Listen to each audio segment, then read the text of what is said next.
नीलम आहूजा जी। मेरे साल होता है। नमस्ते सर। नमस्ते जी। सूरज सर, पंकज जी, शैलेंद्र पांडे जी, रीनू चड्डा जी। राधे राधे सर। राधे राधे जी। ईशान गुलेरिया जी, शोभा जी, मौसमिता शाह जी और ईशान जी। आप सभी को जय श्री राम, राधे राधे। नमस्ते सर। नमस्ते जी। अंजनी कुमार जी और बाकी सब जिसका मैंने नाम लिया है और जिसका नाम नहीं लिया, आप सभी का स्वागत है हमारी फ्री एस्ट्रोलॉजी क्लासेस में। ठीक है। सुनीता जी, आप सभी का स्वागत है। अच्छा। ऐसे कौन है जो पहली बार मुझसे इंटरेक्शन कर रहे हैं? बिल्कुल फर्स्ट टाइम मेरे क्लासेस में आए हैं, बिल्कुल फर्स्ट टाइम जो आए हैं। कोई है ऐसा? अपने आप को अनम्यूट कर सकते हैं सर। कहाँ से हैं? शोभा जी, गीतू चावला जी। Yes sir. कहाँ से है ma'am? Good evening. Good evening sir. वैसे तो मैं दिल्ली से हूँ, फिलहाल अभी चंडीगढ़ आई हुई थी। चलो बढ़िया है जी, बढ़िया है। आपने कुछ करा हुआ है पहले? चलो। मोबाइल न्यूमरोलॉजी सिर्फ। चलो जी, कोई बात नहीं। हाँ। जी सर। हाँ जी। राकेश जी, आप भी पहली बार मिल रहे हैं मुझसे? जी, मेरी याददाश्त के मुताबिक पहली बार ही मिल रहे हैं जनाब। चलो बहुत अच्छा सर। चलो। देखिए, मैं भी आप ही की। नमस्कार भाई साहब, मैं भी पहली बार मिल रही हूँ आपसे। चलो जी, आपका बहुत बहुत अ, स्वागत है। अभी मैं मैं भी। सिंगापुर हूँ, वैसे कलकत्ता से हूँ। अभी सिंगापुर हूँ, तो यहाँ तो 10:30 बज गए। अब बताओ, आपका पढ़ना लिखा था? हाँ सही सिंगापुर से बात भी है। हमारी क्लास में आए हो? हाँ हाँ, सही बात है, चलो। सही बात। ओके भाई साहब, जय जिनेन्द्र। जय जिनेन्द्र जी, जय जिनेन्द्र। जय जिनेन्द्र। चलो, मैं भी आप सबको म्यूट कर रहा हूँ। आपका कोई भी बीच में सवाल हो या कुछ भी आप कहना चाहते हो, तो आपके पास सामने ऑप्शन है, वहाँ पे रेज हैंड करना। कुछ इसमें नए स्टूडेंट्स भी हैं, कुछ हमारे पुराने स्टूडेंट्स भी हैं जिनको मैं न्यूमरोलॉजी पढ़ा चुका हूँ, बेसिक एडवांस सब कुछ पढ़ा चुका हूँ। नवरात्रा स्थापना पे मेरे को एक मतलब ऐसा भाव आया कि एक फ्री एस्ट्रोलॉजी क्लासेस चलानी चाहिए जहां पर आपको कम से कम सभी लोगों को बेसिक एस्ट्रोलॉजी का ज्ञान हो। ठीक है भाई, हमारे को पता रहे कि हाँ भाई, एस्ट्रोलॉजी क्या होती है, आपको अपनी कुंडली के बारे में पता रहे कि हाँ भाई ये क्या होता है, प्लस क्या होता है, माइनस क्या होता है, कौन सा ग्रह है, कौन सी राशि है, कौन सा ग्रह उच्च का है, नीच का है, अच्छा है, बुरा है। बेसिक चीजें सबको पता हो। हमारा कौन से दोष हैं जो आप किसी पंडित के पास जाते हो, वो डराता है, डरने की बात है भी कि नहीं है, वो चीजें मतलब मेरा जो मोटिव है यही है कि लोगों से जो ज्योतिष का डर और वहम है उसको दूर करना, फर्स्ट ऑफ ऑल। और इसको स्टार्ट करने से पहले मैं अपना छोटा सा परिचय देना चाहूंगा। मेरा नाम मोहित है और मैं कोटा राजस्थान से हूँ। पिछले 5-7 सालों से मैं इसी astrology, numerology, law of attraction वगैरह ये सब सीख रहा हूँ और सिखा रहा हूँ।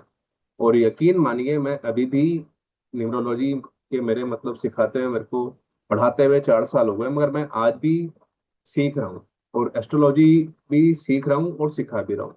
अभी हमारा एक करंट एस्ट्रोलॉजी का नाड़ी एस्ट्रोलॉजी का बैच अभी चल रहा है और उसके भी कुछ स्टूडेंट्स वापस हमारी इस क्लास में हैं।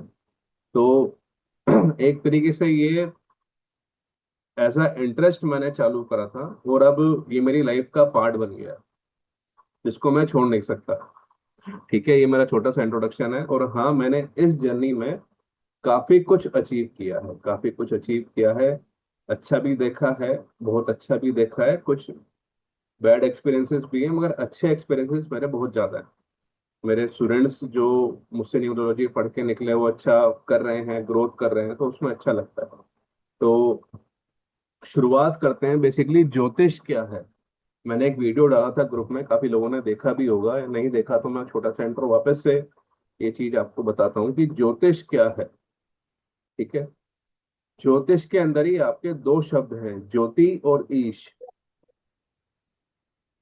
मैं आपको स्लाइड भी शेयर कर देता हूँ, थोड़ा सा आपको उससे आसानी होगी।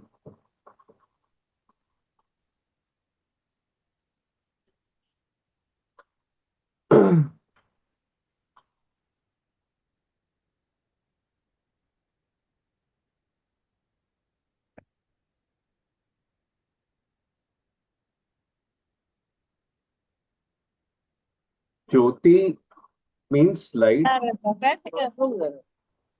ईश मीन्स ईश्वर के द्वारा आपको दिया गया मार्गदर्शन।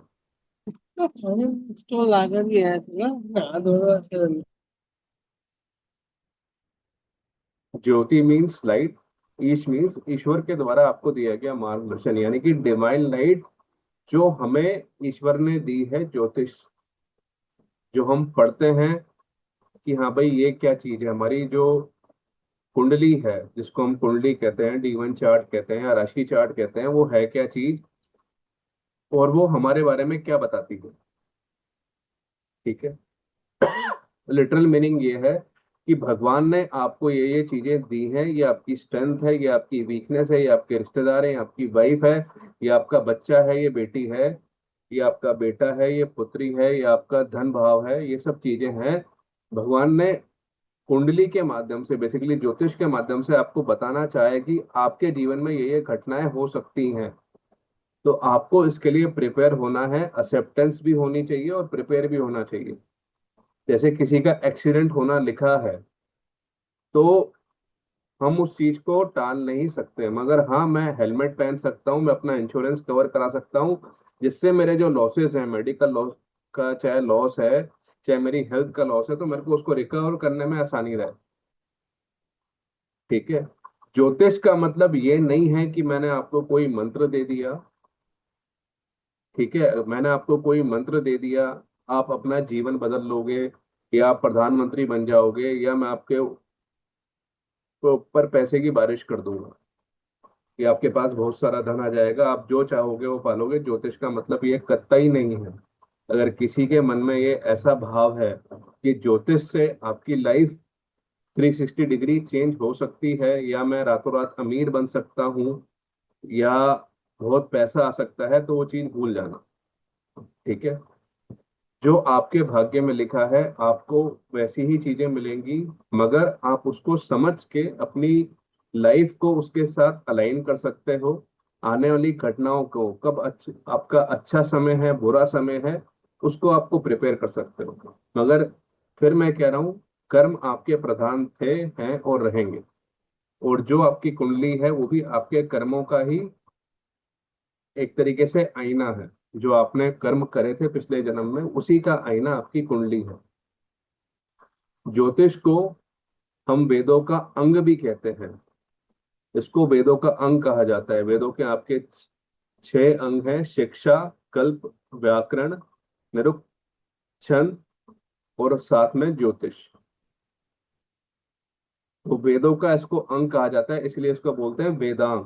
आपने कई बार शब्द सुना होगा वेदांग ज्योतिष, सुना है ना आपने?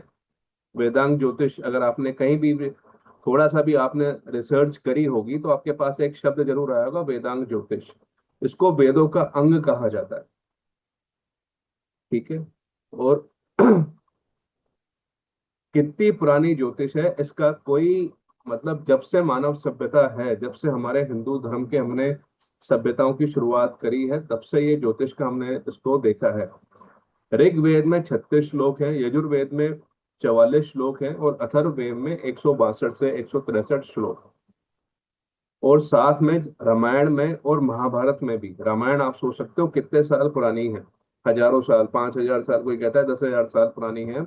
और Rigveda is one of the oldest sculptures या आपकी बुक है जो मानव सभ्यता के पास है।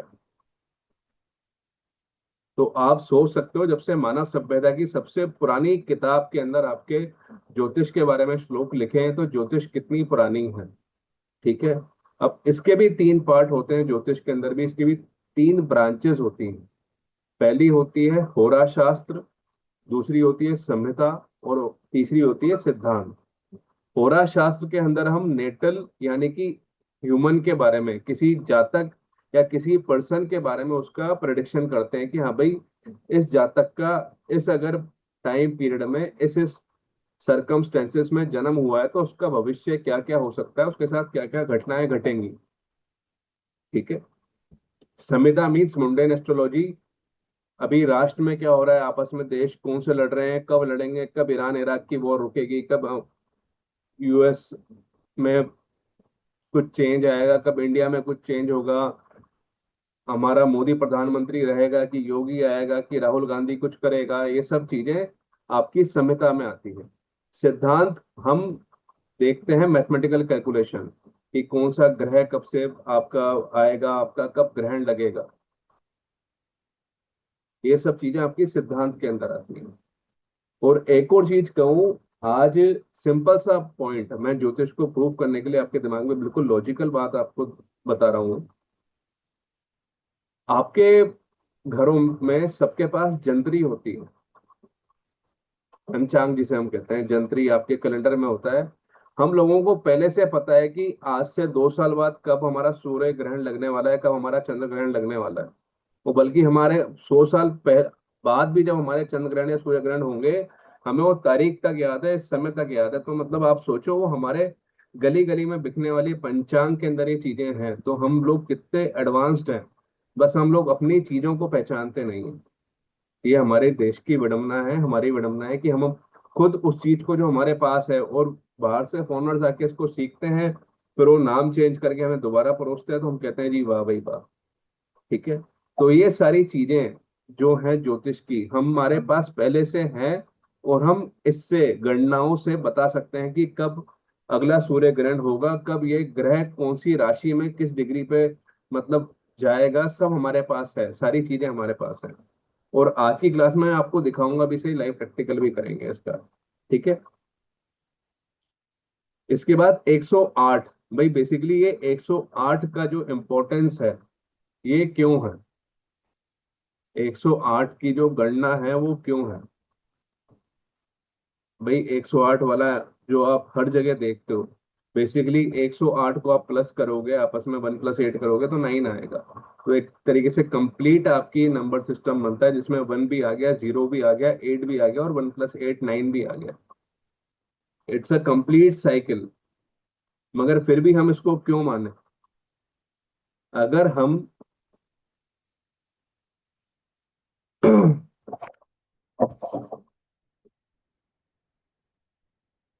ये आपका अगर सन मान लेते हैं, थोड़ी सी मेरी ड्राइंग ऐसे ही है, और ये अर्थ मान लेते हैं, और हम इसके डायमीटर को आपस में डिवाइड करते हैं, तो पूरा जो इसका आंसर आएगा वो आएगा अप्रोक्सीमेट सन का डायमीटर और अर्थ का डायमीटर,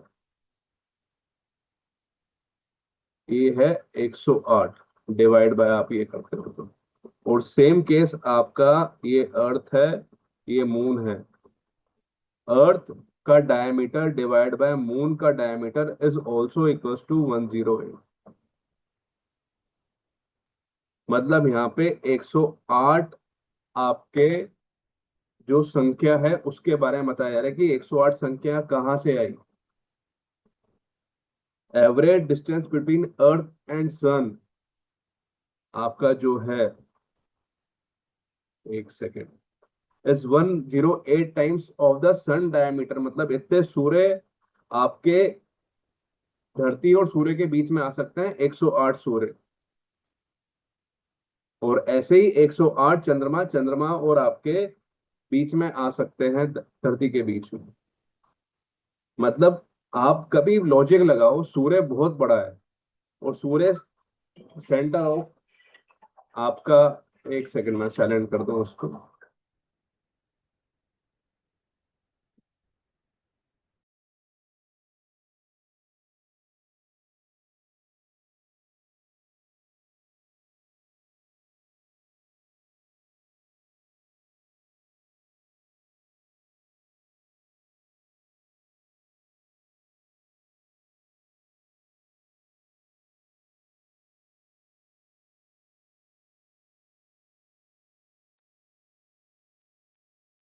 हम जब पृथ्वी से, अर्थ से, जहां पर भी आप रहते हैं, वहां से कभी सूर्य और आपने चंद्रमा को सबने आपने देखा है, अपनी आंखों से देखा है। क्या वो एक बराबर दिखते हैं, नहीं दिखते हैं आपको? यस या नो? Yes yes sir. दिखते हैं ना, मगर साइज कितना बड़ा है? चंद्रमा तो इतना छोटा सा है और सूर्य इतना बड़ा है। उसका लॉजिक आपका 108 की संख्या में छुपा है कि सूर्य 108 गुना पृथ्वी से बड़ा है और चंद्रमा 108 गुना पृथ्वी से छोटा है, अगर हम तुलनात्मक करें तो। और ये संख्या हमने कब खोजी? हजारों साल पहले। और टेलीस्कोप का जो इन्वेंशन हुआ था, आप चाहे अभी गूगल करके देख लो, 1700 कुछ में हुआ था। 17वीं शताब्दी में आपका टेलीस्कोप का इन्वेंशन हुआ। मगर हमारे जो ऋषि मुनि थे, जो हमारे अ, मतलब महागुरु गुरुजन थे, महर्षि थे, उन्होंने पहले ही बता दिया कि हाँ भाई, ये 108 की संख्या का विभाजन करोगे इतने गुणा बाय इतने गुणा, तो आपका 108 की संख्या निकलेगी। उन्होंने कैसे बताया?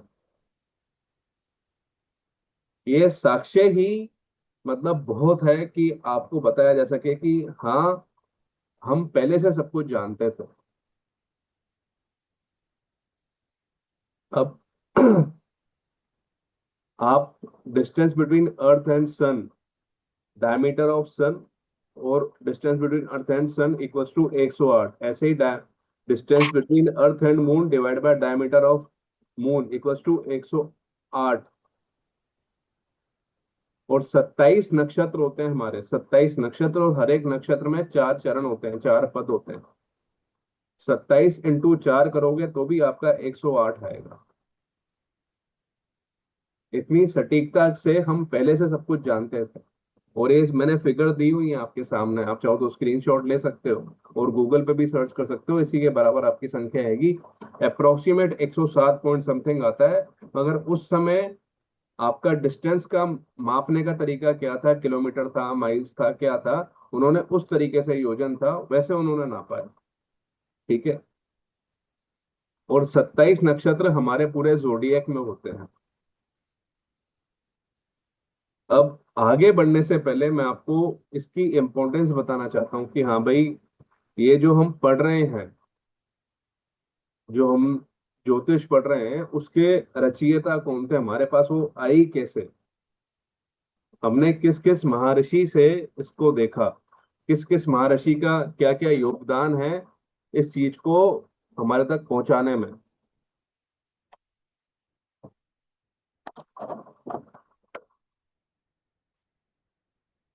आपने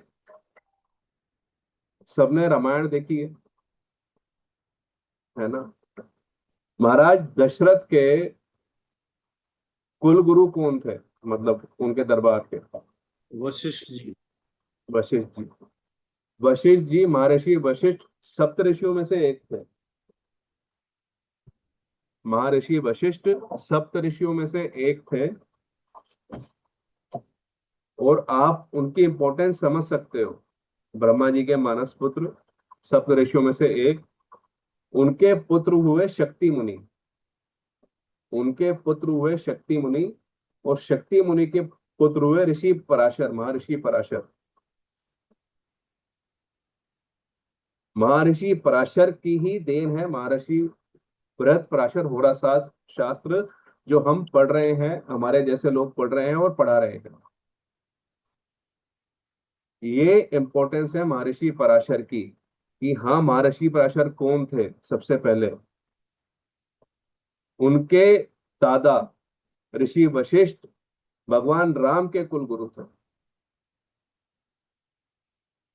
आप समझ सकते हो। और उनके पुत्र महर्षि वेद व्यास हुए। महर्षि वेद व्यास ने से ही पूरी महाभारत चली है। महर्षि पराशर के पुत्र, जब मत्स्य गंधा से उनका रिलेशन बना तो उनके ऋषि पराशर हुए, महर्षि वेद व्यास हुए। और महर्षि वेद व्यास ने ही पूरी महाभारत की रचयिता करी, की रचना करी है गणेश जी के साथ मिलकर। ये आपकी महर्षि पराशर की इंपॉर्टेंस है। कि आप उनका कनेक्शन रामायण से भी देख रहे हो, आप उनका कनेक्शन महाभारत से भी देख रहे हो।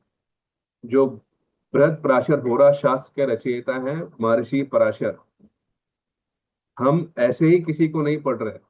आप जब रामायण को मानते हो तो आपको ज्योतिष को भी मानना पड़ेगा, क्योंकि पूरा लिंक है। जब राम जी का जन्म हुआ तो बताया जाता है कि कौन सी राशि में उनका जन्म हुआ, कौन सा ग्रह कौन सी राशि में बैठा था, कौन सा ग्रह उच्च का था और कौन सा ग्रह किस राशि में उच्च का था, ये सब बताया गया है। पूरा वर्णन है एक एक चीज का। साथ में हमारे ऋषि हुए भृगु ऋषि। भृगु ऋषि भी ब्रह्मा जी के मानस पुत्र थे, सप्त ऋषियों में से एक थे। और ये भी कहा जाता है भृगु ऋषि ने, मतलब सप्त ऋषियों ने ब्रह्मा जी, विष्णु जी की और महेश जी की, ब्रह्मा विष्णु महेश त्रिदेव है, उनकी परीक्षा लेनी चाहिए कि इन तीनों में से सबसे ज्यादा सहनशील कौन है, जिसको क्रोध ना आए, कोई वो अपमान जिसको महसूस ना हो। तो उसका जिम्मा दिया गया भृगु ऋषि को। भृगु ऋषि गए सबसे पहले ब्रह्मा जी के पास। ब्रह्मा जी माता सरस्वती के साथ बैठे थे, उन्होंने उनको इग्नोर कर दिया। भृगु जी सबसे पहले ब्रह्मा जी के पास गए। ब्रह्मा जी सरस्वती के साथ बैठे थे तो भृगु जी को अच्छा नहीं लगा, वापस लौट के आ गए। फिर गए वो शिव जी के पास। उन्होंने शिव जी को उकसाने के लिए उनका तिरस्कार किया कि आप तो, जब शिव जी उनके पास गए, पहले भृगु जी शिव जी से मिलने गए, फिर उनको देखते इग्नोर करने के लिए उनको कहा कि आप तो शमशान वासी हो, ये हो वो हो। तो उन्हें गुस्सा आ गया। फिर पार्वती जी ने शांत कराया। ब्रह्मा जी ने इग्नोर करा, शिव जी को उनको देख के गुस्सा आ गया जब उन्होंने उकसाया तो। फिर वो गए विष्णु जी के पास उनकी परीक्षा लेने के लिए। और विष्णु जी के साथ माता लक्ष्मी बैठी हुई थी, उनके चरण दबा रही थी। और महर्षि भृगु ने सीधा अपना पाँव उनकी छाती पर रख दिया, विष्णु जी की छाती पर। मगर विष्णु जी क्रोधित नहीं हुए, बल्कि उनका पाँव अपने हाथ से दबाया और कहा, प्रभु आपको मेरे पक्ष स्थल से पाँव रखने पर चोट तो नहीं लगी? तब उन्होंने कहा कि हाँ प्रभु, आप ही सबसे सहनशील हैं। उन्होंने उस परीक्षा को पास कर लिया। मगर हाँ, माता लक्ष्मी जी नाराज हो गई थी तो उन्होंने श्राप भी दिया। और महर्षि भृगु के ऊपर बहुत सारी स्टोरीज हैं। हम जो भृगु नंदी नाड़ी पढ़ते हैं, बीएनएन पढ़ते हैं, वो महर्षि भृगु से हमारे पास आई है। और जो हम वैदिक ज्योतिष पढ़ते हैं, जिसे हम पराशरी ज्योतिष पढ़ते हैं, वो हमारे पराशर ऋषि से हमारे पास आई है। और नाड़ी ज्योतिष जब आप पढ़ते हो तो ये बोला जाता है कि माता लक्ष्मी भी प्रसन्न होती है, क्योंकि उनको बोला जाता है भार्गवी। और यहाँ तक उनका संबंध ऋषि भृगु से भी होता है। शुक्रदेव भी प्रसन्न होते हैं, जो आपके, हम कहते हैं कि हाँ भाई शुक्र जहाँ पे है वहां से आपको पैसा आएगा। आपने बहुत सारी रील्स में देखा होगा, क्योंकि उनके फादर हैं, आपके पिताजी हैं वो, भृगु ऋषि। ठीक है। ये छोटी सी इंपॉर्टेंस मैं आपको बता रहा हूँ ज्योतिष के बारे में, कि हम ज्योतिष पे क्यों बिलीव करें। कि हाँ भाई, ज्योतिष पे बिलीव करने के लिए हमारे पास क्या, मतलब सॉलिड प्रूफ है कि सर आप तो ज्योतिष बहुत सारे आते हैं, हम आप पे क्यों बिलीव करें? आपका क्या मतलब, हम वो हैं भाई, आप पर क्या मतलब? बहुत सारे आते हैं, अच्छा है बुरा है, बहुत सारे झूठ झूठ बोलते हैं, मिसगाइड करते हैं कि आप ये वाला मंत्र पढ़ लो, रातों रात अमीर बन जाओगे, ऐसा होगा वैसा होगा, सब बकवास बातें हैं। ठीक है। अब एक नक्षत्र है ज्येष्ठा नक्षत्र।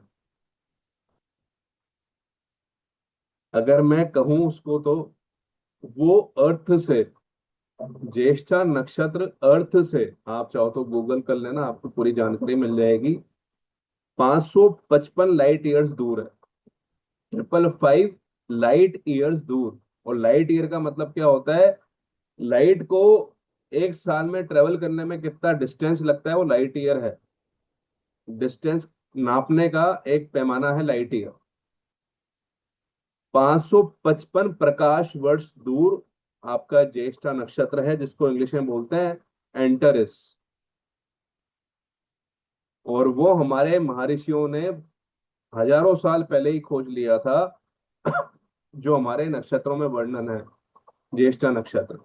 और फिर मैं कह रहा हूँ दूरबीन 1600 या 1700 समथिंग में आपको उसका इन्वेंशन दिखेगा बाय सम इंग्लिशमैन। ये हमारी ज्योतिष की इंपॉर्टेंस आपको मिलेगी।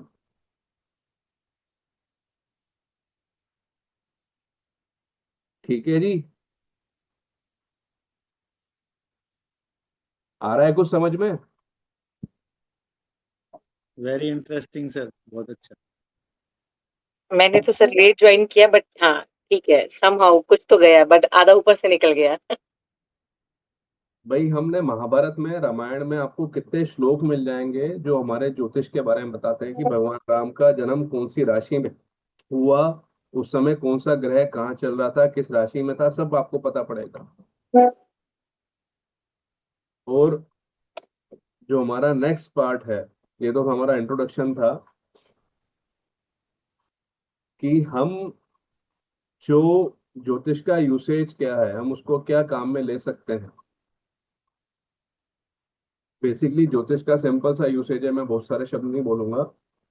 आपको अपने आप को समझना, अपनी कमियों को समझना, या आपका सामने जो आपका क्लाइंट आ रहा है उसको समझना, उसके प्लस माइनस पॉइंट समझना और आपको उसके बारे में बताना। आप पूरा बता सकते हो उसके बारे में, इवन उसके जो हम नाड़ी ज्योतिष अभी पढ़ रहे हैं हमारे एडवांस बैच में, वो सब बता सकते हैं कि हम, मतलब जो पढ़ रहे हैं उन्हें पता है कि हम एक स्टूडेंट की कुंडली खोलते हैं, वहां पे उसके फादर के बारे में, उसके भाई के बारे में बताना चालू कर देते हैं। क्यों नागड़ साहब, आप तो हो भी एडवांस में। हाँ जी, हाँ जी। एक जातक की कुंडली से आप उसकी वाइफ के बारे में प्रोडिक्शन दे सकते हो, उसके ब्रदर के बारे में, उसके पूरे खानदान के बारे में लगभग आप बता सकते हो। सबसे पहले तो आपको खुद को अंडरस्टैंड करना है कि हाँ भाई मेरी कमियां क्या है, आपके रिलेशनशिप, आपको धोखा कहाँ से मिलेगा, आपको क्या मेरी शादी सफल होगी नहीं होगी, अगर होगी तो क्यों नहीं होगी, तो मेरे को कैसा पति चाहिए, मेरे को कैसा करियर चाहिए, मेरी हेल्थ कब कब खराब हो सकती है, राइट टाइम क्या है, मुहूर्त क्या है, जिसे मुहूर्त ज्योतिष बोलते हैं। और सबसे बड़ी बात स्पिरिचुअल ग्रोथ है। आपको पता चल जाएगा सारी चीजें जो आप फेस कर रहे हो, अच्छी हो चाहे बुरी हो, कहीं ना कहीं आपके पास्ट लाइफ कर्मों से ही रिफ्लेक्टेड है। वो आपकी पास्ट लाइफ का आईना है जो आप अभी फेस कर रहे हो। जो आपने किसी को दुख दिया है तो आपको दुख देने आएगा। आपका प्रारब्ध है, कर्म की थ्योरी है, कर्म का सिद्धांत है। जैसे every action has a opposite reaction, her action का इक्वल एंड अपोजिट रिएक्शन होता है, न्यूटन्स का लॉ है। तो वैसे ही आपके कर्म का सिद्धांत है, आप जो कर्म करोगे आपको उसका फल भोगना ही है। कर्म अकाट्य है। आप अच्छा करोगे अच्छा होगा, आप बुरा करोगे बुरा होगा। संचित कर्म, तीन आप इसको कर सकते हो आप डिवाइडेशन। संचित कर्म कि मैंने पास, मेरे पूर्व जन्मों में कितने जन्म मेरे जो भी हुए हैं, 50 हुए हैं, 100 हुए हैं, 7 हुए हैं, 6 हुए हैं, अभी तक मेरा प्लस और माइनस खाता क्या क्या है। जैसे आप रुपए आपके पास होते हैं, आपके ऊपर लोन ज्यादा है कि आपके बैंक खाते में पैसे ज्यादा है, आपको लोगों के पैसे देने हैं कि लोगों से पैसे लेने हैं, ये इस तरीके से आप संचित कर्म को समझ सकते हो। ये आपकी पास्ट लाइफ के स्टोरेज ऑफ कर्मा है जो आपने अपने 100 जन्म पहले या 50 जन्म पहले या 10 जन्म से आप इकट्ठे करके आपने रखे हुए हैं। और प्रारब्ध क्या है, इस जन्म में जो आपको उसका पार्ट प्लस या माइनस भोगने आए वो आपका प्रारब्ध है। प्रारब्ध क्या है शॉर्ट के अंदर, इस जन्म में आप क्या उसका एक पार्ट लेके आए हो संचित कर्म का, वो आपका प्रारब्ध है, इस जन्म में आपको वो भोगना है। आपने 100 जन्म पहले कुछ कांड करा था, हो सकता है प्रारब्ध के अंदर इस जन्म में भोगना लिखा हो। महाभारत के अंदर भीष्म पितामह जब बाणों की शैया पर लेटे हुए थे, तो जब कृष्ण जी उनसे मिलने आए तो कहते हैं, हे वासुदेव, कि मैं अपने पिछले 99 जन्मों में जा चुका हूँ और मेरे को ऐसा कोई कर्म नहीं मिला कि मेरे को ये बाणों की शैया पर मेरे को लेटना पड़े। तो मैं ये क्यों लेटा हूँ, आप मेरे को समझाओ। मेरा ऐसे कौन से कर्म की वजह से मैं बाणों की शैया पर लेटा हूँ, आप मेरे को बताओ। तो कृष्ण जी कहते हैं कि आप एक जन्म और पीछे जाओ, तब आप उस जन्म में भी राजा थे। आप अपने रथ से जा रहे थे, सामने एक सांप आ गया। आपने सांप को उसके हटने का वेट नहीं करा, आपने उसको तलवार से उठा के कटीली झाड़ियों पर फेंक दिया, और उसके शरीर में जितने कांटे घुसे उस समय उसको लगे, उतने आपके शरीर में अभी बाण है। और वो जितने दिन तड़पा उतने दिन आप तड़प के जाओगे। ये आपका प्रारब्ध है, ये आपका संचित कर्म का वो पार्ट है, प्रारब्ध, जो आपको इस जन्म में मिलेगा। और आपका क्रियामान कर्म क्या है, जो आप अभी आगे करोगे अपनी फ्री विल से। आप अच्छे घर में पैदा हो गए हो, पैसे वाले घर में पैदा हो गए हो, आपके पास खूब सारा पैसा है, करोड़पति हो। अब आप उसका अच्छा उपयोग करके अच्छे कॉलेज में पढ़ने जा रहे हो, अच्छी नॉलेज गेन कर रहे हो, लोगों की हेल्प कर रहे हो, या अपना ग्रोथ कर रहे हो, वो आपका क्रियामान कर्म है। आपके पास अच्छा दिमाग है, आपकी मेमोरी अच्छी है। अब आप पढ़ते हो तो आपको पॉजिटिव रहेगा, नहीं पढ़ते तो वो दिमाग भी क्या करेगा, पढ़ाई भी क्या करेगी। पर आपका प्रारब्ध था कि आपको अच्छा दिमाग मिला, आपको प्रारब्ध था, आपको अच्छी मेमोरी मिली, आपको अच्छा इंटेलिजेंस मिला, आपको अच्छी आईक्यू मिली।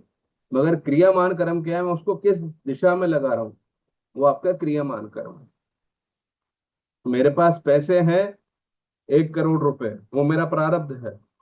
अब उस प्रारब्ध से मैं क्या करूंगा, मैं उससे पूजा पाठ करवा के अपने कर्म अच्छे करूंगा, या मैं उसको जुए में सट्टे में खेल रहा हूँ, मेरे क्रियामान कर्म है, वो मेरी फ्री विल है। ठीक है।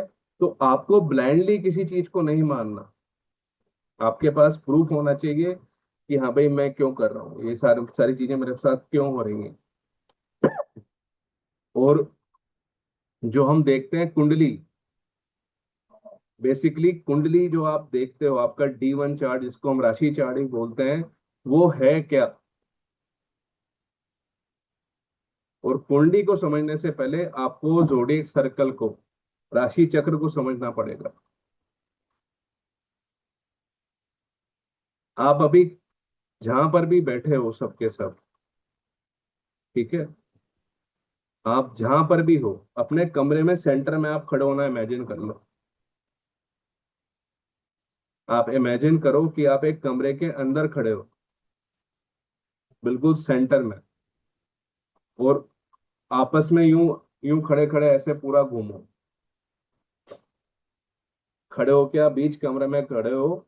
और अपने कमरे को आप अगर बराबर 12 डिविजन्स कर दो, तो वैसे ही ब्रह्मांड में 12 डिवीजन होते हैं। मतलब जो सामान आपका जहां रखा है, आपने 12 डिवीजन कर दिए, 1 2 3 4 5 6 7 8 9 10 11 12, अपने कमरे के सेंटर में गए सबसे पहले, या किसी प्लॉट के सेंटर में गए, वहां से आजू बाजू देखो कि ईस्ट डायरेक्शन में क्या रखा हुआ है आपके कमरे में, वेस्ट डायरेक्शन में क्या रखा है, साउथ में क्या रखा है, नॉर्थ में क्या रखा है। ऐसे ही नॉर्थ ईस्ट नॉर्थ वेस्ट, आपने पूरे कमरे को अपने 12 भागों में, इक्वल भागों में डिवाइड कर दिया सेंटर से खड़े होके। तो वैसे ही हम पूरे ब्रह्मांड को, जब हमारा जन्म हुआ पृथ्वी के जिस कोने में, वहां से खड़े होके देखते हैं और उसको 12 डिवीजन में डिवाइड करते हैं, वो आपका राशि चक्र होता है। आया सर, समझ में नहीं आया? जब हम अपने रूम के मिडल में कहीं खड़े हैं, right, east west south north, ऐसे आएगी 4 डायरेक्शन हो गए, तो हाँ। 4 डायरेक्शन को इंटू 12 करेंगे, मतलब नॉर्थ ईस्ट नॉर्थ वेस्ट नहीं साउथ ईस्ट। नहीं नहीं नहीं नहीं, जैसे आपने 4 डिवीजन करे, आप ऐसे इमेजिनरी 12 डिवीजन करो। Okay okay. समझ लो सेंटर ऑफ द पिज्जा खड़े हो और आपने पिज्जा हाँ, के 12 कट आप किए। पिज्जा के 12 पार्ट कर दिए। ओके राइट, ठीक है। अब उसको प्रैक्टिकली मैं देखो थोड़ा सा समझाता हूँ, 1 मिनट में रिकॉर्डिंग ऑफ कर रहा हूँ। क्या आपने जो पृथ्वी को केंद्र मानकर जहां पर आप बैठे हो, उसको केंद्र मानकर आपने पूरे ब्रह्मांड को, पूरे 360 डिग्री पूरे ब्रह्मांड को आपने 12 इक्वल भागों में डिवाइड कर दिया, वो आपका राशि चक्र है। ठीक है। अब उस पॉइंट ऑफ व्यू से देखने पर आपको चंद्रमा किस भाव में दिख रहा है, वो आपको बताएगा कि हाँ भाई चंद्रमा इस भाव में है, मेरा इस राशि में है, पर्टिकुलर उस समय कौन सी राशि में सूर्य है, कौन सी राशि में उच्च का है, नीच का है, सब आपका जन्म के समय का पूरा मैप है। आपकी कुंडली, आपके जन्म के समय, कुंडली क्या है, आपके जन्म के समय ग्रह कौन सी पोजीशन पे थे, क्या उनका मैप था, वो आपका कुंडली है। आपके जन्म के समय की प्लेनेटरी पोजीशन हमने कुंडली में उतार दी, मैप है वो आपका एक तरीके से। जैसे अगर हम एक एग्जांपल और लेते हैं,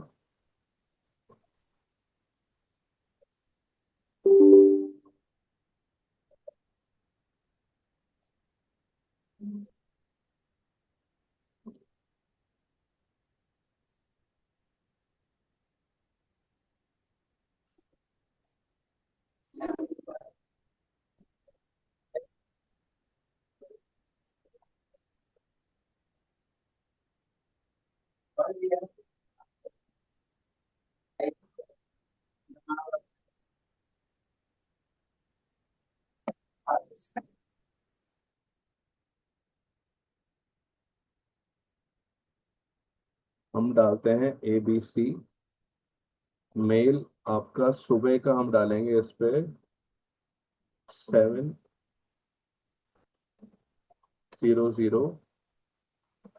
और इसमें डालेंगे हम AM, सिटी डालेंगे हम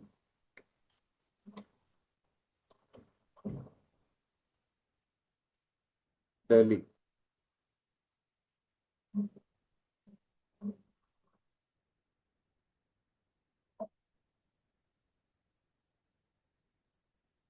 ये आपका चार्ट है।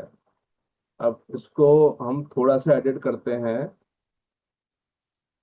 इससे वापस जाते हैं, हम इसको डालते हैं 6,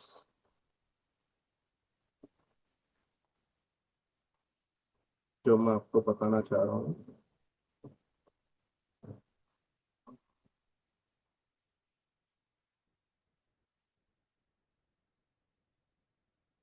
हमने क्या डाला, आज की तारीख डाली, और हमने डाला सुबह के 6 बजे। 6 से मतलब सूर्य उदय के फर्स्ट 2 आवर्स में सूर्य आपको ईस्ट डायरेक्शन में दिखेगा। सूर्य उदय के फर्स्ट 2 आवर्स के अंदर आपको सूर्य ईस्ट डायरेक्शन में दिखेगा, यस या नो? सर। हाँ कि ना? Yes sir, yes yes sir. और जब Yes, सूर्य sir. अस्त होता है कहाँ जाएगा, वेस्ट में, ठीक है। और वो सूर्य आपका पूरा एक तरीके से थोड़ा सा टेढ़ा घूमता है, आपका बिल्कुल हेड के ऊपर नहीं आता, थोड़ा साउथ बेंड करके घूमता है, ठीक है।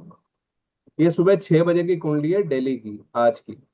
अगर आप ईस्ट डायरेक्शन में देखते सुबह, आपको सूर्य की रोशनी में वैसे सिर्फ सूर्य ही दिखेगा, बाकी प्लैनेट्स आपके अस्त हो जाएंगे। शाम को आपको बाकी ग्रह, मैं आपको ऐप दे दूंगा ग्रुप के अंदर, आप उस ऐप से देख सकते हो कि कौन सा ग्रह है, कौन सा प्लैनेट है, कौन सी राशि में है, और कौन से डायरेक्शन में है, ठीक है। सुबह के 6 बजे दिल्ली में सूर्य ईस्ट के अंदर था। हमें पता है ईस्ट के अंदर था, हमारा जो पहला भाव है कुंडली का, जहाँ पे मेरा कर्सर है, इसे बोलते हैं पहला भाव। ये होता है ईस्ट डायरेक्शन। जहाँ पे मेरा ये है लगन, इसको हम लगन ही बोलते हैं, होता है ईस्ट डायरेक्शन। और ये 7th होता है वेस्ट डायरेक्शन। सूर्य सुबह 6 बजे ईस्ट में था, मतलब कौन सा ग्रह कौन से डायरेक्शन में था, हमने वो चीज ना आपको सामने दिख जाएगी। उसके साथ शनि देव भी थे, उसके साथ मंगल देव भी थे, ठीक है। और यही चीज अगले 2 घंटे बाद मैं आपको टाइम चेंज करूंगा, तो सुबह 8 बजे के सूर्य यहाँ पे आएगा, 10 बजे यहाँ पे आएंगे, 12 बजे सूर्य यहाँ पे आएंगे, आपके दिन में 2 बजे यहाँ पे, 4 बजे यहाँ पे, और 6 बजे वापस आपको सूर्य 7 नंबर यानी कि वेस्ट में दिखेंगे। और आप चाहो तो मैं प्रैक्टिकल कर सकता हूँ।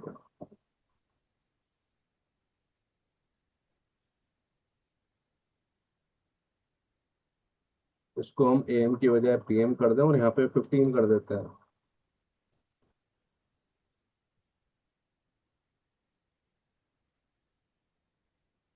क्या देख रहे हैं? 22 वर्ष हो गया, वेस्ट डायरेक्शन में आपको दिख गया। प्लेनेट नहीं घूमे, सूर्य 12 नंबर राशि में ही है,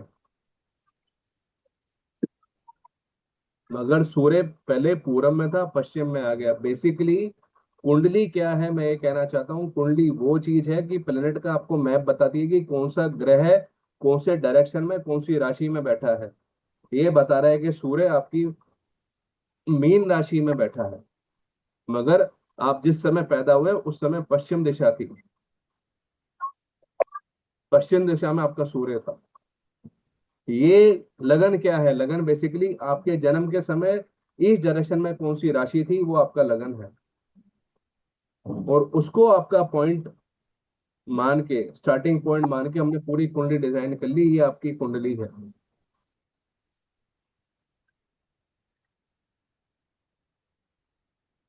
आपके जन्म के समय पूर्व दिशा में कौन सी राशि थी, वो आपकी लगन राशि है। आपके जन्म के समय पूर्व दिशा में जो राशि थी वो आपकी लगन है। हम राशियां भी पढ़ेंगे, आप परेशान मत होना कि लोगों को जो पहली बार आए हैं कि राशियां क्या होती हैं। कुछ आ रहा है समझ में? यस आ रहा है जी। ईशान जी ने इशारा दे दिया। और ऐसे ही आपके ईस्ट डायरेक्शन में, वेस्ट में कौन सी थी, आपको सब पता पड़ जाता है। Sir Ram Ram. Ram Ram ji, sir Ram Ram. Sir मैं लेट आया हूँ, ये न्यूमरोलॉजी क्लास है ना वैसे तो? नहीं सर, एस्ट्रोलॉजी है। अच्छा अच्छा, ओके, नो प्रॉब्लम। चलो।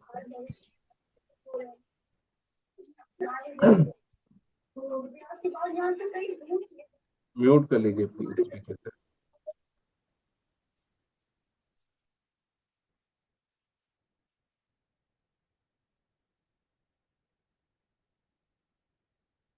अब यही चीज हमने पढ़ी, आपकी कुंडली क्या है। बेसिकली जन्म के समय कौन सा ग्रह कौन सी राशि में था, कौन से डायरेक्शन में था, कौन से भाव में था, वो आपकी कुंडली है।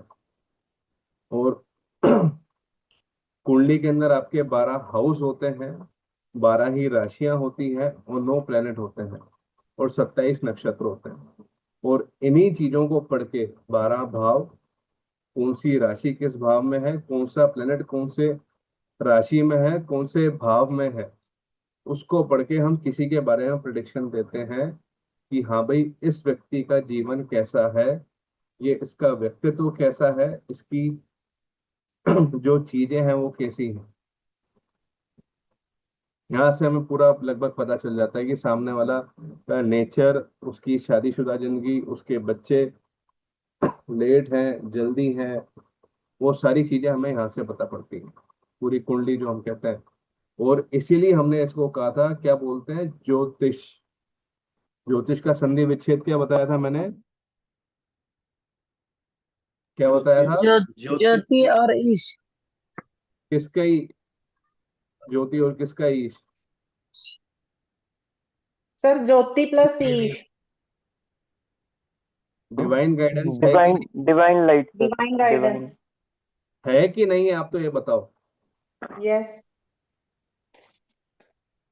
अब हमारे 9 ग्रह होते हैं, 9 ग्रह, जिसमें सबसे पहले हमारा आता है सूर्य। सूर्य को हम बोलते हैं centre of the solar system. स्थिर रहता है, उसके आजू बाजू लोग घूमते हैं, हमेशा चमकता रहता है, और उसी से दिन रात होती है। ये हमारी आत्मा का कारक है। Authority, father, power, confidence, vitality, हम सूर्य से देखते हैं। और सूर्य के बारे में बोला जाता है कि अगर किसी व्यक्ति का सूर्य स्ट्रांग है, लगन स्ट्रांग है, तो मतलब वो सब कुछ अचीव कर सकता है, अगर उसका सूर्य भी अच्छा है तो, क्योंकि आपके पास पिता का सपोर्ट है, आपके पास अच्छा नेम फेम है। सूर्य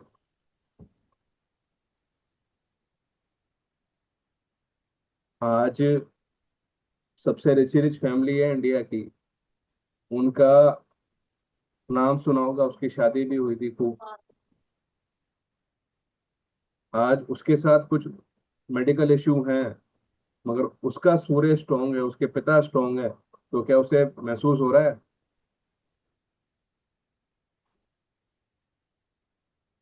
आज उसके साथ चैलेंजेस हैं, आप सबने देखा है उसको, देखा है कि नहीं देखा? हाँ जी, अनिल अंबानी को है ना? देखा। आप मुकेश उसके अंबानी चैलेंजेस को। आपने देखे हैं, उसके साथ क्या चैलेंजेस हैं?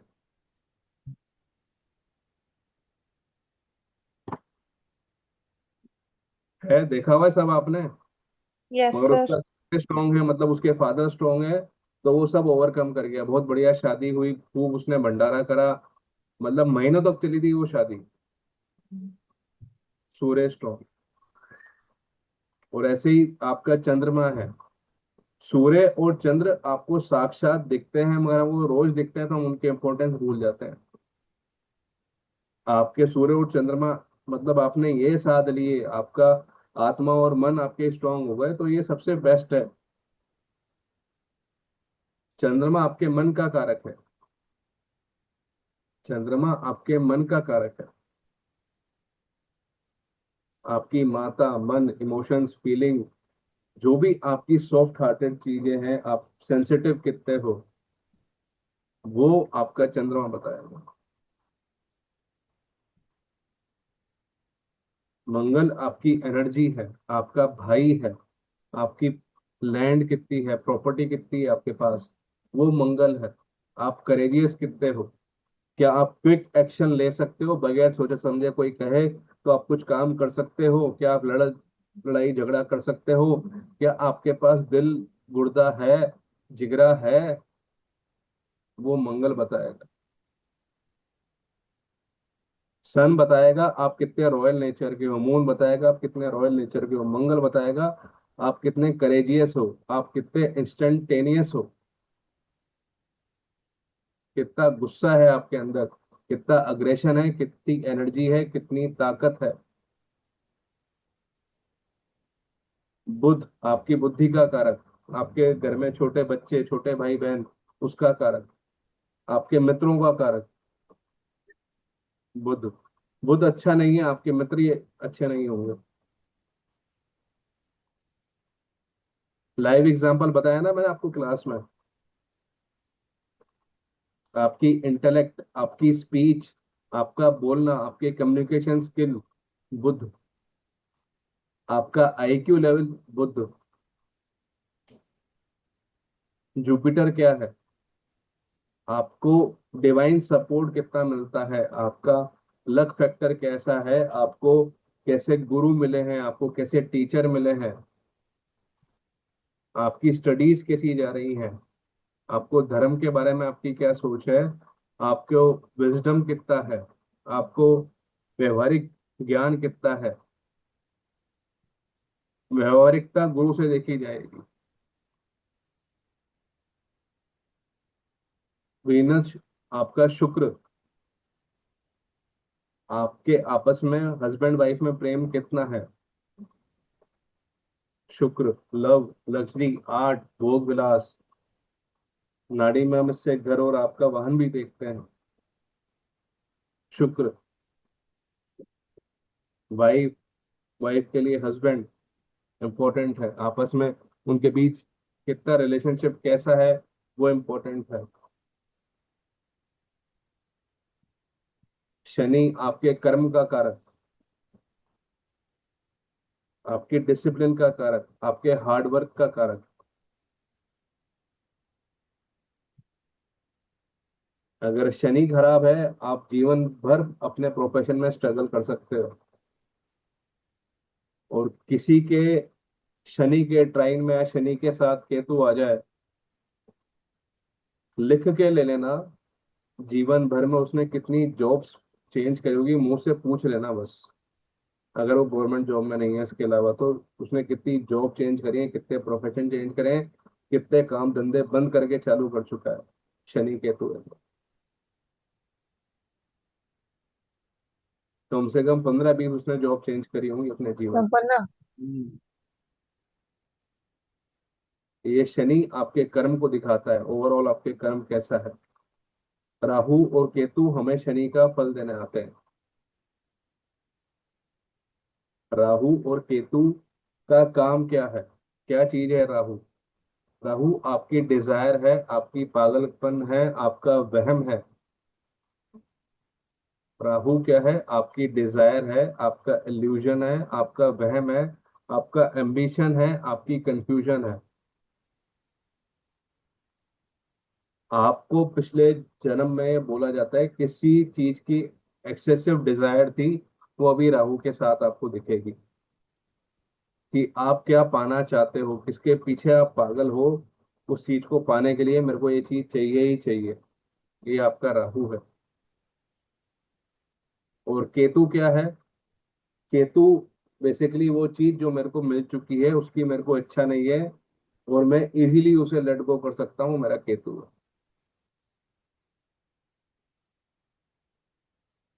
केतु इक्वल टू डिटैचमेंट, कैंची आपने काट दिया, आपने उसको जाने दिया। और राहु आप उसको जाने नहीं दे सकते, आप उसको चाहते हो, तो वो राहु है कि नहीं मेरे को ये मिलना चाहिए, मैं इसके बगैर नहीं रह सकता, ये मेरे को मिलना चाहिए। ये आपका राहु है, आपकी डिजायर है।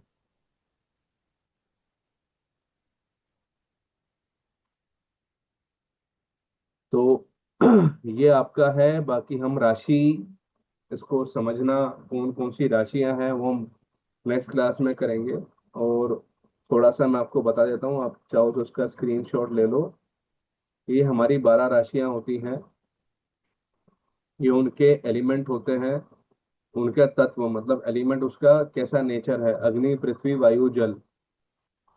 वैसे पंच तत्व होते हैं ना, अग्नि पृथ्वी वायु जल आकाश। यहाँ पे आकाश तत्व नहीं होगा क्योंकि आकाश में तो ये सारी चीजें हैं, सारी राशियां आकाश में ही तो हैं। हम आकाश को ही तो 12 भागों में डिवाइड कर रहे हैं। राशियां क्या है? हमने आकाश का 12 भाग में डिवीजन कर दिया, वो आकाश के अंदर ही तो है।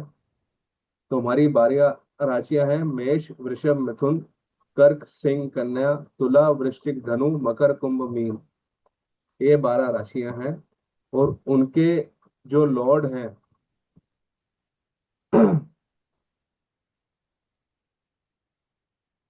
अब आपको दिख जाएगा, अब आप स्क्रीनशॉट दे सकते हो। वो आपके प्लेनेट हैं, 12 उनके राशियों के स्वामी।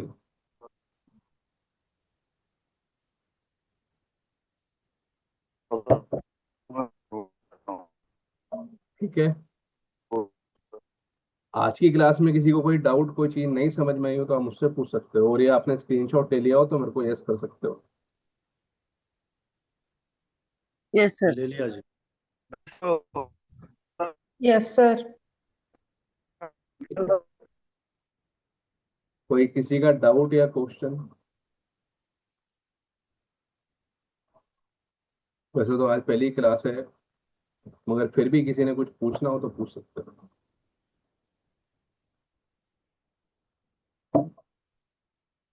कोई डाउट नहीं है?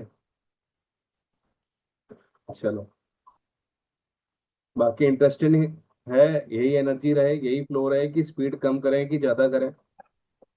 अनम्यूट करके आप बताओ। बताते हैं सर तो स्पीड सही आप है सर। बताते हैं सर तो सर समझ में इतनी आता है, स्पीड से बाद ही में भूल एक पढ़ाना, जाते हैं। यही एक स्पीड एक ठीक करके, है। एक करके रेज हैंड करके बोलो आप। आप आप जब बताते हैं सर तो समझ में तो आता है, बाद में फिर लिंक करने लगते हैं, भूल जाते हैं। अभी जैसे आपने ग्रहों के बारे में बताया कि किसके क्या लक्षण है, क्या है, वो बाद में हम लोग फिर थोड़ा सा मतलब ये हो जाता है। मैं डाल दूंगा। जैसे आप तो स्पीच देते हैं सर तो उसमें समझ चलो मैं समझ गया आपकी बात, मैं रिकॉर्डिंग डाल दूंगा। जी हुआ मैम, बोलिए। सर नोट्स जब बनाने हो प्लीज तब बता दीजिएगा कि ये राइट डाउन कर लो, क्योंकि आप इतना आपको कुछ जो, बता रहे हैं। आपको मैं तो रिकॉर्डिंग दे दूंगा ग्रुप के अंदर। ठीक है। और ये फ्री ऑफ कॉस्ट है, अभी इसका मैं कोई चार्ज नहीं ले रहा। और मेरी कोशिश रहेगी ज्यादा से ज्यादा मैं नॉलेज शेयर करूं जो मेरे को शेयर करना योग्य है। मतलब जो असेंशियल लगेगा, असेंशियल पार्ट जो आप लोगों को आना चाहिए, वो मैं आपको यहाँ पे शेयर कर रहा हूँ। ठीक है। Okay sir. ये इससे आपको जो अच्छा लगे वो आप नोट डाउन कर सकते हो। जी मैम। नमस्ते सर। नमस्ते सर जी। अगर किसी की कुंडली में टाइम नहीं है तो उसकी कुंडली बन सकती है? मैम बन सकती है, काफी कुछ प्रोडिक्शन भी कर सकते हैं हम, मगर पूरा एग्जैक्ट प्रोडिक्शन करने के लिए टाइम तो चाहिए होगा।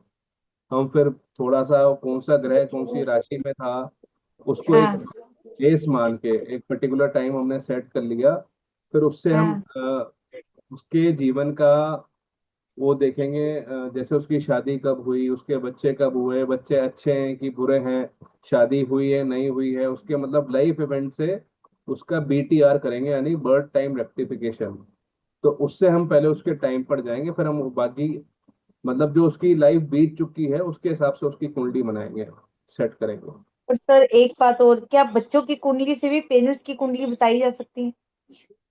नाड़ी के थ्रू तो हम कर रहे हैं, अगर वैदिक वाला पार्ट कहें तो कुछ लोग कहेंगे ना, मगर हम नाड़ी के अंदर काफी कुछ देख सकते हैं। ठीक है सर। नाड़ी ज्योतिष सर के आपकी अंदर। रिकॉर्डिंग जरूर देना क्योंकि आप जी इतने 100% दे के इतना अच्छा सिखा रहे हो, लेकिन इसको एक बार दोबारा जरूर देखना पड़ेगा हमें। ठीक चलो ठीक है। है, थैंक यू सर। जी शांत सर। नमस्कार सर, कैसे हैं सर? हेलो। हाँ जी सर बोलिए। हाँ सर, मतलब मेरा सिंपल वही क्वेश्चन था कि जैसे हमने ये कहा कि अ, देखा भी हमने कि ईस्ट में जब सन था तो लगन में पहला घर था, जब वो शाम को हुआ तो वो नीचे आ गया। तो वो सर मतलब पर्टिकुलर हम स्पीड से देख रहे हैं या मतलब, क्योंकि देखो मार्स और जो सैटर्न था वो सन के साथ ही था, चाहे पहले घर में था चाहे सातवें में था। वो कैसे रहेगा, मतलब वो सप्लाई की अलग स्पीड है उस वजह से नहीं बदलेंगे या नहीं, कैसे वो रहेगा? स्पीड भी हम बताएंगे आपको, आने वाली क्लासेस में बताएंगे। हर ग्रह की अलग स्पीड ओके होती है ना। मगर एक दिन में हम न्यूमरोलॉजी से प्रिडिक्शन क्यों पाता है, जी। न्यूमरोलॉजी से प्रिडिक्शन क्यों पाता है, क्योंकि ग्रह अपनी राशि जो है ना, राशि उसकी 12 नंबर ही थी, वो मेन हाँ राशि वही नहीं सर। थे। है ना, जी। हर राशि को पार करने के लिए हर प्लेनेट अलग अलग समय लेता है। चंद्रमा ओके। लेता है 2.25 दिन। ठीक ठीक है है। सर। ऐसे जी। ही आपका बुध लेता है 20-21 दिन। शुक्र लेता है आपका 23-24 दिन। बृहस्पति लेता है 1 साल। आपका शनि लेता है 2.5 साल। राहु केतु लेते हैं 1.5 साल। तो ऐसे ही हर प्लेनेट की स्पीड होती है, एक राशि 30 डिग्री की होती है उसे क्रॉस करने के लिए। हम नेक्स्ट क्लासेस में उसको भी डिस्कस करेंगे। ठीक है। ओके तो वो सर, हाँ वो एक साथ दिन में में थे तो एक मैं दिन थोड़ा में कंफ्यूज। साइन चेंज नहीं होता, प्लेनेट उसी साइन में रहते हैं, उसी राशि में रहते हैं। ठीक है। एक ओके। बस उसका डायरेक्शन चेंज हो गया। डायरेक्शन क्यों चेंज हुआ, क्योंकि आप किस समय पैदा हो रहे हो उस हिसाब से वो आपकी अर्थ रोटेट करती है, तो अब उसका डायरेक्शन चेंज हो गया। सामने आप ईस्ट में थे, आपने देखा सुबह मेरे सैटर्न था 12 नंबर राशि में। शाम तक आप वेस्ट में गए, पूरा आपने डायरेक्शन चेंज कर लिया। तो जैसे मैं अर्थ को आप ये रोटेशन करना मान लो, मेरे सामने मान लो 12 नंबर राशि, सन है 12 नंबर राशि में, मैं रोटेट कर रहा हूँ, तो सन तो वहीं पर ही है ना, रोटेट तो मैं कर रहा जी हूँ। तो मेरी जी जी कुंडली जी। में क्या आ गया, सन आ गया जी सर। बस ओके। इस तरीके से आप समझ सकते हो। जी। ठीक। हाँ जी मैम, नमस्ते। Good evening sir, thank you sir, thank you so much. Actually मैं बताना पूछना चाहती हूँ सर, जैसे किसी को बता रही हूँ टाइमिंग, जैसे 10:40 राइट, और उसमें लिखा हो 10:45 बर्थ टाइम, तो उसमें भी फर्क आता है क्या? आ सकता है मगर इतना मेजर फर्क नहीं आएगा। कभी अच्छा कभी ठीक। बहुत मेजर भी आ जाता है, मगर वो डिपेंड करता है आप किस समय पैदा हुए हो। 2 घंटे का एक लगन होता है। अब आप नहीं, मैं वही कह देखिए, रही ना कि मैं आपको दस। बता रहा हूँ ना, अच्छा अच्छा अच्छा। एक राशि हाँ हाँ। लगन में यानी कि ईच डायरेक्शन में 2 घंटे रहती है। अच्छा अच्छा ठीक है। ठीक है सर। अब आपके बीच वाले 5 मिनट है कि आखिरी के 5 मिनट है कि शुरू के 5 मिनट है, उस पर सारी राइट। चीज चेंज हो ठीक सकती है। है। और ऐसे ही नक्षत्र है, ऐसे ही नक्षत्र लॉर्ड है, वो बहुत जल्दी चेंज होते हैं। अच्छा ठीक है। तो हाँ फर्क पड़ता है, मगर मेजरली वो किस पार्ट में आ रहा है वो देखना पड़ेगा। अच्छा। ठीक है जी। हाँ जी सर, थैंक यू सर। चलिए जी, थैंक आज के लिए इतना ही। मिलते हैं अगले शनिवार को इसी टाइम पे। और आप लोग ये लिंक और रिकॉर्डिंग या ग्रुप का लिंक अपने मित्रों के साथ शेयर कर सकते हो। रिकॉर्डिंग फ्री में रहेगी, आप इससे नोट्स बना सकते हो, आप लिख के बना सकते हो, और कुछ मेरे पास मटेरियल रहा तो मैं भी आपको दूंगा। ठीक है, तो आज के लिए इतना ही, मिलते हैं नेक्स्ट क्लास में। टिल देन, जय श्री राम, राधे राधे, जय माता दी, थैंक यू सर, नमस्ते सर। नमस्ते, बाय।